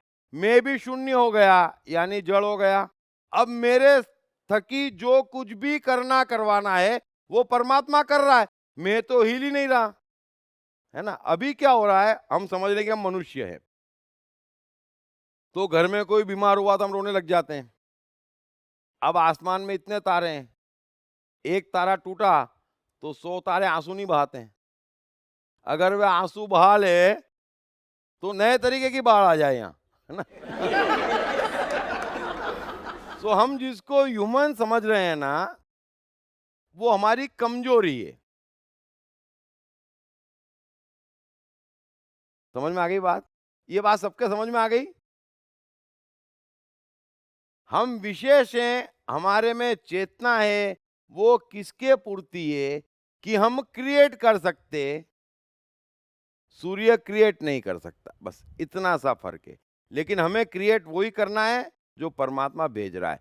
हम फील कर सकते, लेकिन फील क्या करना है? आनंद, मस्ती, शांति, संतोष एंड दैट्स ऑल। तो हम जड़ हो जाते, जो मर गया, समझ लेना, मैं अच्छी बात समझा रहा हूं आपको। जो जिंदा है उन्होंने कभी कुछ अचीव नहीं किया है। जिन्होंने भी अचीव किया है वो पहले मरे हैं, लेकिन आपको दिख नहीं रहे हैं, है ना? आपको दिख नहीं रहे हैं। अगर मीरा जिंदा होती तो अपने पति को और राजमहल को छोड़ के सड़कों पे आ सकती थी। अगर महावीर जिंदा होते तो नग्न घूम सकते थे। यदि कृष्ण जिंदा होते तो पांजन्य, कालायवान, श्रृंगलव, ऐसे ऐसे खतरनाक लोगों के वहां बिना हथियार अकेले जा सकते थे।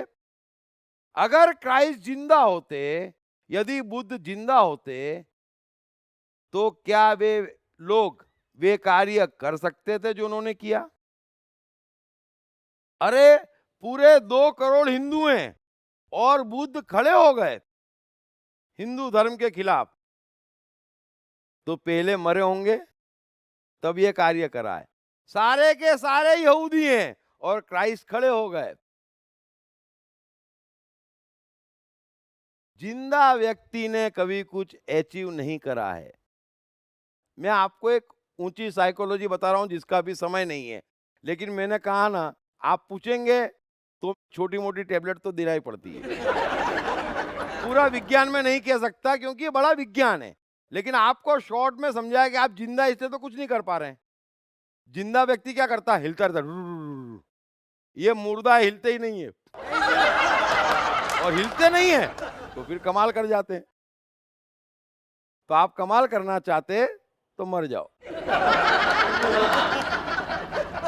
हाँ, गीता की जय हो। हाँ बोलिए। सर अभी आप नियत कर्म और कर्म इस पे आप बहुत अच्छी बताया, और मुझे ये नियत कर्म में क्या है, अभी इस वक्त दुनिया में लालच लोग, तिरस्कार लोग, बिना मतलब से मजाक उड़ाने यही लोग भरे हुए, ये तो सब जानता है।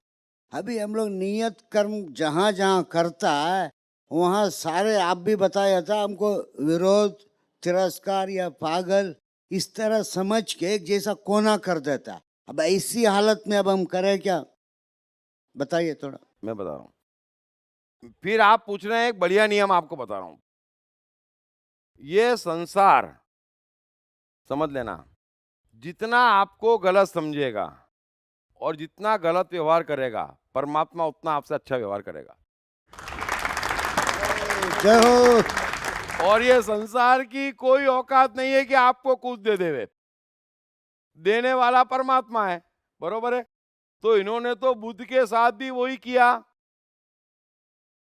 इन्होंने तो क्राइस्ट के साथ भी वही किया, और इन्होंने तो चार्ली चैपलिन से लेकर वॉल्ट डिज्नी के साथ भी यही किया, है ना।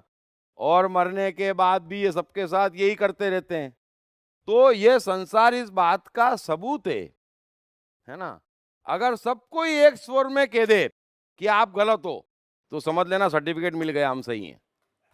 छोड़ो ना इनको, ये स्वार्थी, मतलबी, लोभी, पक्षपाती, इनके सर्टिफिकेट की वैल्यू क्या है। ये सर्टिफिकेट आपको अच्छे अच्छे इसलिए दे रहे हैं कि आप परमात्मा का काम नहीं कर रहे हैं। हाँ सर अंतिम श्लोक आप जब पढ़ रहे थे तो एक बहुत अच्छी बात कही आपने कि किसी की मौज में या आज़ादी में हमें रुकावटें पैदा नहीं करना है, क्योंकि वो जो आनंद लेता है वो परमात्मा की ओर से लेता है। ऐसा माता पिता, जब मुझे लग रहा है कि मेरा बच्चा गाली गलौज कर रहा है, चोरी कर रहा है, तो क्या मुझे उसे आज़ादी दे देनी चाहिए या? चोरी करने में और गाली गलौज करने में मजा कहाँ आ रहा है। और आप आजादी दे ना दें, वो गाली गलौज करेगा तो जिस पे गाली गलौज करेगा वो छोड़ देगा, वो चोरी करेगा और पुलिस छोड़ देगी। मजे की बात चल रही है, शौक की। वो जो मजा ले रहा है, आनंद ले रहा है, खिलौनों से खेल रहा है, किताबों से खेल रहा है, दोस्तों के साथ खेल रहा है, क्रिकेट खेलने जा रहा है, वहां पर उसको टोकने की क्या आवश्यकता है। ये बात चल रही है। दूसरा सवाल ऐसा आ रहा था कि हम जो ह्यूमन बीन है, हमारा जन्म कैसे हुआ रहेगा, हम कैसे आए इस पृथ्वी पर, और इतने सारे प्राणी कैसे हुए। जब मैं एक टीचर हूँ, तो मैं जब पढ़ रहा था तो एक थ्योरी पर आया था जहाँ पर कहा था कि वोल्केनिक इरप्शन हुआ, वोल्केनिक से आए, तो वो भी मान्यता नहीं हुई, कोई साइंटिस्ट उसके अगेंस्ट गए। सेकेंड थिंग में आया था कि यूनिवर्स में कई मेटियोर्स ये हो गए, वो भी मान्यता नहीं हुई। फिर थर्ड डार्विन थ्योरी पर जब आए थे तो वहाँ पर एक पता चला कि अमीबा एक सिंगल सेल है, वहाँ से उत्पन्न हुआ, बहुत सारे मल्टीपल्स हुए। लेकिन एक सिंपल सेल कॉम्प्लेक्स सेल में कैसे पैदा हुआ, और अगर एक सिंपल सेल जो यूनिसेलुलर है वो मल्टीसेलुलर में पैदा हुआ, तो क्या मल्टीसेलुलर यूनिसेलुलर में नहीं जा सकता। तो इसमें जरा कंफ्यूजन मुझे बहुत सारा लगा। तो मैं सिर्फ ये जानना चाहता, मेरा अस्तित्व कहाँ है, मतलब मैं आया। मनुष्य के आने को, मनुष्य के अस्तित्व में आने को विज्ञान बिल्कुल नहीं जानता है, समझ लेना। वो जो कुछ भी कह रहा है ना, वो उसको नहीं मालूम है। और मैं जो कुछ भी कह रहा हूं ना, वो वैज्ञानिकों से सबसे ज्यादा कह रहा हूं। आपके समझ में आए चाहे ना आए, है ना। जिस रोज विज्ञान ये गणित समझ जाएगा, उस रोज विज्ञान यहां नहीं बचेगा, करोड़ गुना पावरफुल हो जाएगा।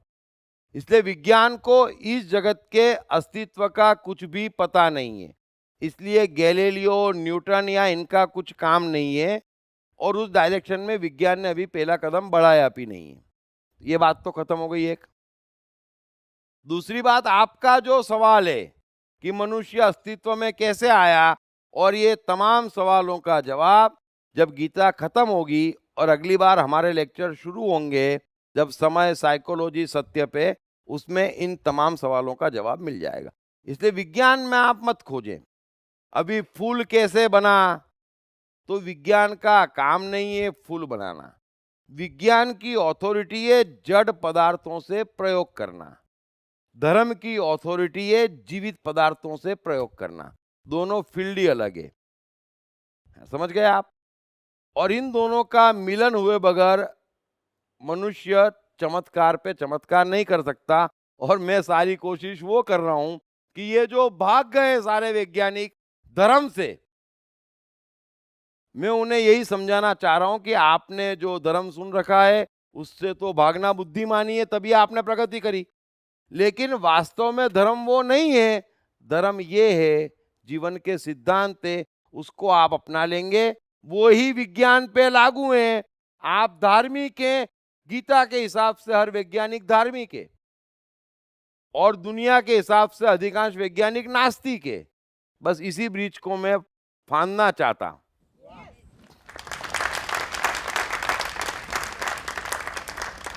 Hello sir. हाँ ये जो आज का पहला श्लोक था अपना, हाँ, ज्ञाता ज्ञेय, यस, उसमें सेकंड पार्ट जो है कर्ता करण क्रिया, उसमें यहाँ पे करण लिखा है, आपने कारण कहा, और उसका एक्सप्लेनेशन भी जो इसमें गीता में दिया है वो कारण करण, जिन साधनों से कर्म किया जाए उसका नाम करण है। वो आप गीता में, गीता प्रेस के वो अपनी तरफ से जो लिख रहे हैं वो आप पढ़ रहे हैं। ओके, है ना? मतलब है ना? मेरा ये डाउट था तो सिर्फ ये पूछा अपनी मैंने। तरफ से लिखा हुआ आप पढ़ रहे हैं और मैं सीधे कृष्ण को पढ़ रहा हूं। ओके, बराबर है? अभी शास्त्र सम्मत कर्म कृष्ण कितनी बार उपयोग कर चुके हैं, है ना? लेकिन मैं नहीं समझता, शायद होंगे 10-20 जो इस बात को समझ रहे हो कि शास्त्र सम्मत कर्म क्या होते हैं, है ना? तो शास्त्र सम्मत कर्म का सीधा अर्थ होता है कि जिसमें अंतरात्मा का हुक्म है, एक यथार्थ सहमति है। और इसी बात को कृष्ण गीता में अनेकों बार समझा चुके हैं कि अर्जुन तू तेरी शरण जा और तुझसे पूछ, तुझे सब कुछ मालूम है और वहीं तेरा शास्त्र है, वहीं तेरा शास्त्र है ना? ये गीता में कृष्ण समझा चुके हैं। फिर भी ये लोग जब भी शास्त्र शब्द आएगा हमको पढ़ो और हमारी सुनो ही कहेंगे ना, ऐसा ही है। तो ये जो विशेष टिप्पणी करते हैं ना, है ना, वो विशेष ही रहने दो। सीधा सीधा कृष्ण ने कहा कि ज्ञाता है तो करता है, ज्ञान है तो कारण है ना? ज्ञान का मतलब क्या है? कारण है। बराबर बराबर, करेक्ट। और ज्ञेय है तो साधन है, क्रिया है, क्रिया, प्रोसेस है ना? करेक्ट। तो सीधी सीधी तो साइकोलॉजी है। अब ये भी समझ में ना आए फिर उसको डिफाइन कर लेंगे, और फिर आप जितने सवाल पूछेंगे धीरे धीरे करण पे एक शास्त्र लिख के आपके हाथ में दे देंगे। तो आप शास्त्र पढ़ेंगे ना तो उसमें कैसा लिखा गया है बताऊं मैं आपको। अभी यादवा स्थली हुई, अब इनकी दुकान तो तभी चलती है जब कृष्ण बुद्ध महावीर क्राइस्ट को बेचते हैं, और वो कब बिकते हैं? जब उनके जीवन में तो कोई संकट होना ही नहीं चाहिए, है ना? और उन्हें चमत्कारी होना भी जरूरी है, तभी बिकेंगे। आप समझ रहे ना? आप शास्त्र किसको कहते हैं? शास्त्र कोई क्राइस्ट, कृष्ण, कबीर, बुद्ध, महावीर ने तो लिखे नहीं है। अब उनको तो उनको बेचना है, तो कैसे बेचते हैं? जिसकी जो मर्जी आती हो चमत्कार लिख देता है। फिर कंपटीशन होती, अरे उन्होंने बुद्ध का ऐसा लिखा, जल्दी कर 2 शास्त्र और लिख महावीर के लिए। अरे वो बेचारे नग्न घूम रहे थे जेंटल में। वो बुद्ध हर घर पे खाना मांगते थे एक बार, और वो क्राइस्ट स्वयं सूली पे लटका दिए गए सज्जन व्यक्ति, और वो साईं बाबा और कबीर भी चमत्कारी, जिससे घर में महीने में एक बार सब्जी नहीं बन रही थी। अच्छा, फिर आप कहेंगे क्राइस्ट को सूली पे क्यों लटकाया आप? तो अब जवाब तो है नहीं, तो ये तो गड़बड़ हो जाएगी मार्केटिंग में। तो उसका जवाब ढूंढ के कोई बढ़िया कहानी बना के उसको महानता देनी पड़ेगी ना। कृष्ण इतने पूर्ण थे तो उन्हीं का परिवार उनकी आंख के सामने क्यों मर गया? यादवा स्थली क्यों आ गई? अरे हाँ, जवाब देना पड़ेगा, नहीं तो मार्केटिंग कमजोर हो जाएगी। तो फिर क्या बोलेंगे? वो दुर्योधन की माता, क्या नाम था, गांधारी ने श्राप दिया था। अरे गांधारी के श्राप से कृष्ण का खानदान खत्म हो गया?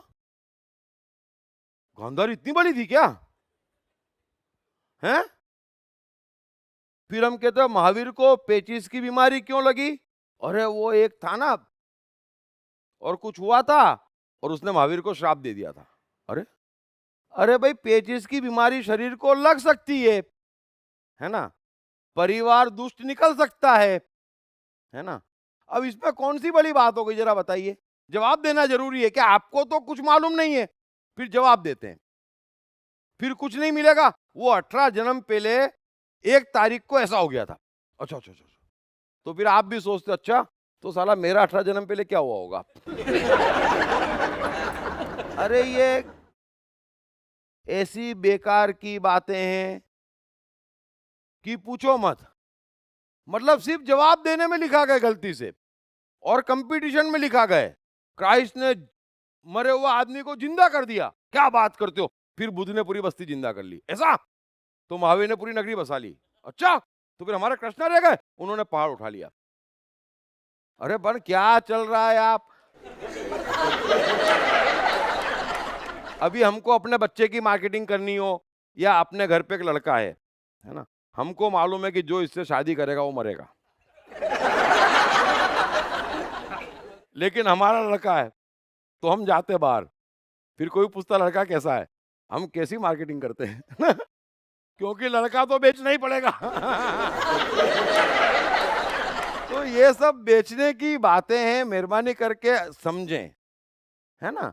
अभी गीता में एक बार भी कृष्ण कुछ कह रहे हैं कि मैं जादू कर दूंगा, या तू अंगूठी पहन ले तेरे सब दुख दूर हो जाएंगे, तू जनोई पहन ले, तू तावीज पहन ले, तू ये कर ले, तू ब्रह्म मुहूर्त में निकल, तू शुभ मुहूर्त में निकल। अरे ये क्या लगा रखा है?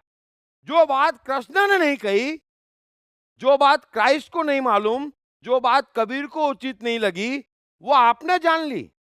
क्यों? क्योंकि आपको अंगूठी बेचनी है, आपको धागा बेचना है, आपको तावीज बेचनी है, आपको मंदिर बनाने हैं, आपको मंदिर बनाने हैं। और आश्चर्य इस बात का है कि बुद्ध और महावीर दोनों नास्तिक थे, दोनों पूजा पाठ और पाखंड के खिलाफ थे, दोनों को भगवान भी बना दिया, उनके मंदिर भी बना दिए, और उन मंदिरों में पूजा भी हो रही है। इतना सम्मान से भगवान सबको बचाए, इतना सम्मान दे रहे हैं ये लोग, और फिर कह रहे हैं कि हम पक्के बौद्ध हैं, हम पक्के जैन हैं। अरे महावीर से जाके पूछो, ढूंढ रहे हैं तुमको। ये ऐसे तो कैसे जैन पैदा हो गए, और ये ऐसे तो कैसे बौद्ध पैदा हो गए। आदमी नास्तिक के पाखंड के खिलाफ है, और बुद्ध और महावीर का विरोधी ये पूजा पाठ यज्ञ हवन तंत्र मंत्र जंत्र धागे ज्योतिष से था। लेकिन किसी भी जैन की कंकोत्री में गणेश आ जाएगा। अच्छा, सब छोड़े ना उस बातों को, अब क्या रखा है।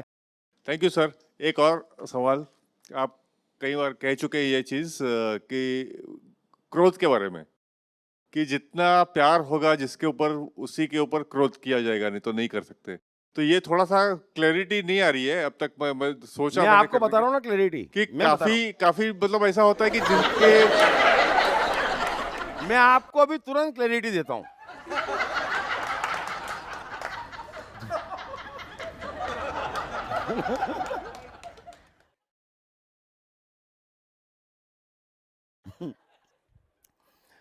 अभी आप कहीं गए हैं कलेक्टर वलेक्टर के पास, है ना, अपना काम लेके गए और कलेक्टर ने झाड़ के भगा दिया, है ना। फिर 2-3 जने बाहर वालों से मिले, बिजनेसमैन से, वो पैसा खा के भग गया, लेकिन गुंडा बड़ा है। अब आपके अंदर तो क्रोध आ रहा है ना। आप सब कर के घर पे गए। अब बेचारी पत्नी ने बढ़िया खाना बनाया और हंस के स्वागत करके आपको बिठाया। फिर भी आप 15-20 मिनट की बात है, इतनी सी चूक हुई नहीं कि पूरे खानदान तक उसके पहुंच जाएंगे। क्यों? क्योंकि वहां तो क्रोध निकाल नहीं सकते, तो कहां निकलेगा जिस पे प्रेम है। आ गई बात समझ में? लेकिन होता क्या है, यहां जैसे ही आप क्रोध करते हैं ना, तो लोगों को साइकोलॉजी का नॉलेज नहीं है। अब कायदे से पत्नी को खुश होना चाहिए कि बेमतलब क्रोध कर रहा है, मतलब कितना प्यार करता है। है ना।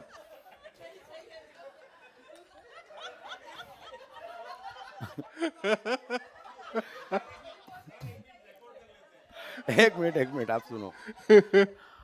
अब होता क्या है, आपने तो उसके पूरे खानदान को बोल दिया किसी में अक्कल नहीं है, फिर वो भी बोलती अक्कल होती तुमसे शादी करवाते।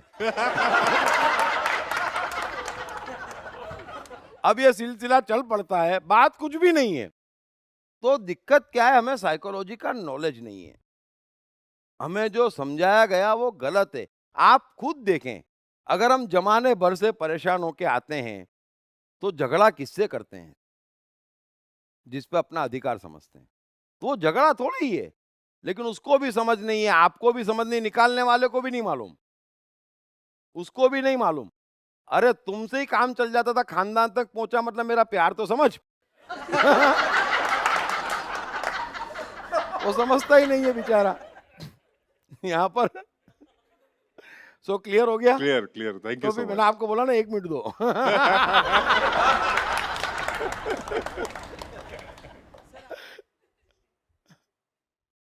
हाँ, गुड इवनिंग सर। हाँ ये था कि अगर हम लोग बिजनेस में कोई गोल रखे, हाँ, बिजनेस में कोई गोल रखे या कोई करने का ये रखे, तो वो जिद हो गई क्या?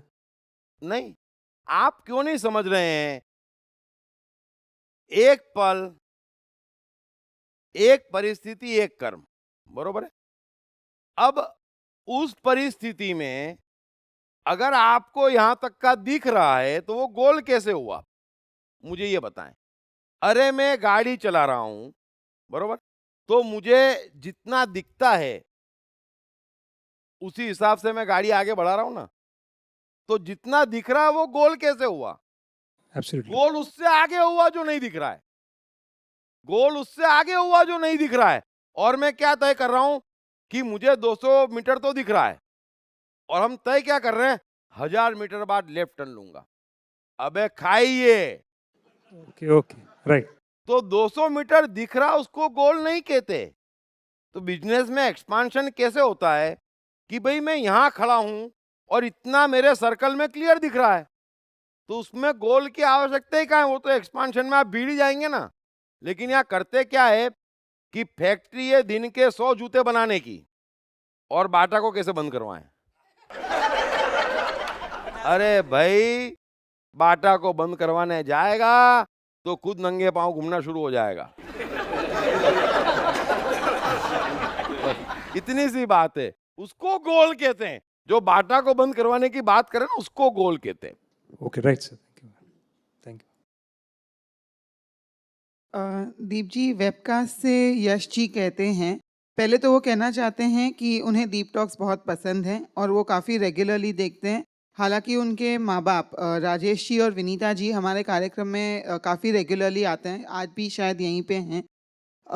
तो पहले तो वो धन्यवाद कहना चाह रहे हैं दीप टॉक्स के लिए। उनका सवाल ये है कि अक्सर ये कहा जाता है कि अगर आप एक अच्छे इंसान हो तो आपको हेवन की प्राप्ति होगी, स्वर्ग मिलेगा। हालांकि स्वर्ग और नर्क का कॉन्सेप्ट हम बता चुके हैं, तो वो कह रहे हैं कि स्वर्ग की प्राप्ति होगी।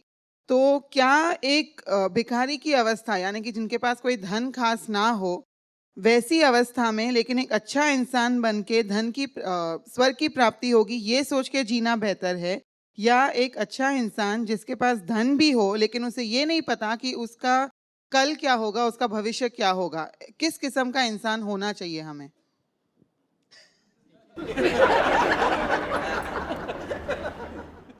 परमात्मा भी एक साइकोलॉजी है, हमारा स्टेट ऑफ माइंड है। स्वर्ग और नर्क भी एक साइकोलॉजी, हमारा स्टेट ऑफ माइंड है ना। सो अच्छे इंसान का अर्थ ही इतना होता है कि वो जीते जी हर पल स्वर्ग में है, और बुरे इंसान का अर्थ ही इतना होता है कि वो जीते जी नरक में है, और कुछ भी नहीं है। और नरक कितना गहरा है, पत्नी भी नरक, घर वाले भी नरक, दोस्त भी नरक, धन भी नरक, धर्म भी नरक, तो बड़ा नरक है ना। और सब कुछ स्वर्ग ही स्वर्ग है अगर सब कुछ अच्छा है। तो पहली बात तो समझ लेना कि स्वर्ग और नरक मानसिक दशा है, और अच्छे आदमी के जीवन में नरक की मानसिक दशा का सवाल ही नहीं है। अच्छा, अब ये मानसिक दशा है तो बाहर की किसी भी चीज पे निर्भर नहीं है ना। मीरा का पति मीरा के खिलाफ, मीरा के ससुर और राज्य वाले मीरा के खिलाफ, मीरा पे पत्थर भी पड़ रहे हैं, गालियां भी बरसाई जा रही है, लेकिन मीरा तो फिर भी स्वर्ग में ही रही। तो बाहर की परिस्थिति का स्वर्ग और नरक से कोई ताल्लुक नहीं है, ये स्टेट ऑफ माइंड का पावर है ना। क्राइस्ट सूली पे लटकाए जाते वक्त भी पूरे समय स्वर्ग में रहे, है ना। और कीले ठोकने वाले पहले भी नरक में थे, ठोकते वक्त भी नरक में ही थे। तो ये मानसिक दशा है, सो मेहरबानी करके समझ लें। सवाल क्या है, कितना है, क्या पालेंगे क्या नहीं, उससे क्या फर्क पड़ रहा है। आप स्वर्ग में हैं कि नरक में हैं, बस इस समय। That's all. सर एक क्वेश्चन है। हाँ आज प्लीज। एक मैसेज आया था कि आज ये लास्ट वीक है हमारा, तो बहुत दुख हो रहा है कि लास्ट वीक क्यों हो रहा है कि हमको सब ये है कि क्योंकि आगे भी यूथ का बढ़ेगा। समय हो रहा है ना। सर, और एक समय आपसे बात किए, वो भी समय आने वाला है ना, तो उसको भी आप हाँ, फॉरवर्ड वो कर अभी थोड़ी सी गैप के बाद ना एक बार गीता तो खत्म होए, अच्छा बड़ी गोली है ना, थोड़ी डाइजेस्ट होने दो। हाँ फिर फ्रेश होके आते हैं। हाँ, so thank you very much, है ना, thank you very much.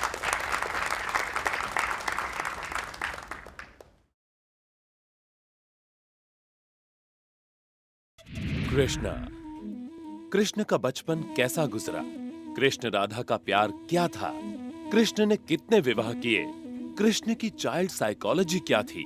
Krishna ने ग्वाले से द्वारकाधीश तक का सफर कैसे तय किया? ये यादव स्थली क्या है? इन तमाम सवालों के जवाब जानिए।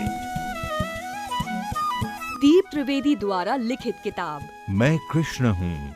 ये किताब कृष्ण के संपूर्ण जीवन पर रिसर्च करने के बाद दीप त्रिवेदी द्वारा कुछ इस साइकोलॉजिकल अंदाज में सिलसिलेवार रूप से लिखी गई है कि जिसे पढ़ते पढ़ते आपका जीवन भी बदलता चला जाएगा। मैं कृष्ण हूँ। ये किताब अंग्रेजी, हिंदी, मराठी तथा गुजराती में एक साथ atmanestore.com साथ ही सभी प्रमुख ई-कॉमर्स साइट्स पर भी उपलब्ध है। दीप त्रिवेदी की मनुष्य के जीवन और उसकी साइकोलॉजी पर एक गहरी पकड़ है। मनुष्य जीवन के विभिन्न पहलुओं पर सर्वाधिक चर्चा करने का रिकॉर्ड भी उन्हीं के नाम पर है। मनुष्य जीवन का ऐसा कोई पहलू नहीं जिस पर उन्होंने खुलकर चर्चा ना की हो, जैसे कि path of life, personality, complex, guilt, love, expectation, partiality, acceptance, fear, hypocrisy, creativity, wealth, who is God, concentration, confusion, power of transformation, joy and success, mind and brain, day sleep, natural intelligence, change your future, ego, non-violence, freedom, तथा दीप talks ताओ ते चिंग के अंतर्गत दीप त्रिवेदी द्वारा मशहूर Chinese philosopher लाओ त्से के महान सूत्रों पर चर्चा, परिचय, समय, मन, सफलता, संकट, धर्म, राजनीति और दीप टॉक्स भगवद गीता के अंतर्गत जीवन की किसी भी समस्या से निपटने के लिए दीप त्रिवेदी द्वारा भगवद गीता के संपूर्ण 18 अध्याय पर चर्चा। आप ये तमाम डीवीडीज और सीडीज सुनकर अपना और अपने परिवार का जीवन बदल सकते हैं। ये तमाम डीवीडीज और सीडीज आत्मन ई स्टोर तथा अन्य सभी ई कॉमर्स साइट्स पर उपलब्ध हैं। मैं मन हूँ पढ़ने के बाद अब तक लाखों लोगों ने अपने भीतर सकारात्मक परिवर्तन महसूस किया है और अपने जीवन को सुख और सफलता के मार्ग पर लगाया है। आप भी अपने जीवन में ये परिवर्तन आसानी से ला सकते हैं। पढ़िए दीप त्रिवेदी की बेस्ट सेलिंग किताब मैं मन हूँ। हर बच्चे में सफल और महान बनने की संभावना छिपी होती है। सवाल बच्चे द्वारा अपनी प्रतिभा को निखारने का तथा सही परवरिश पाने का ही होता है। दीप त्रिवेदी द्वारा लिखित रोचक ग्राफिक बुक्स पढ़िए। The story of Thomas Edison, अनपढ़ एडिसन के महान वैज्ञानिक बनने की दास्तान। नॉटिनेस टू ग्रेटनेस, स्टीव से स्टीव जॉब्स बनने की कहानी। हॉटी टू डॉन्टी, चाइल्ड साइकोलॉजी समझने हेतु शेर के बच्चे की कहानी। ना सिर्फ बच्चों बल्कि हर माता पिता व टीचर के लिए भी आवश्यक ग्राफिक बुक्स हिंदी तथा अंग्रेजी में आत्मन ई स्टोर तथा अन्य सभी ई कॉमर्स साइट्स पर उपलब्ध।